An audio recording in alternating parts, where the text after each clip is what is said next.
Hello everyone, welcome back to the channel. In this video we're going to explain how to create product specific FAQ in Shopify.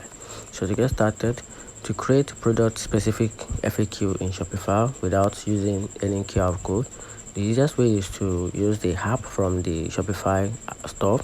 You just start by searching for FAQ app that significantly allow you to assign questions and answer to individual products. Once you install such app, you will typically get a user-friendly interface where you can type in common questions and answers for each product, like, is this a product machine washable? What is an answer like? Yes, it can be washed on a gentle cycle.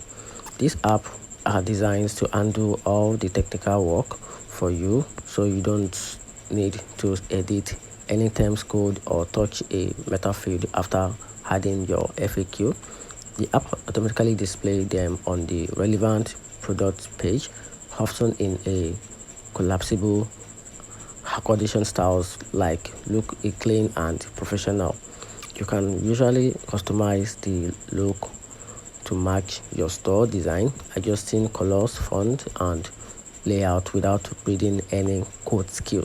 The solution is much better for people who want a no-code approach because it keeps everything organized, looking published,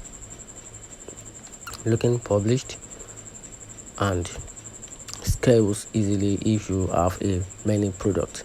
Instead of manually adding FAQs to such product description or dealing with a metafield Teams files, the app centralized FAQ management, making it a quick to update or add new questions in the future.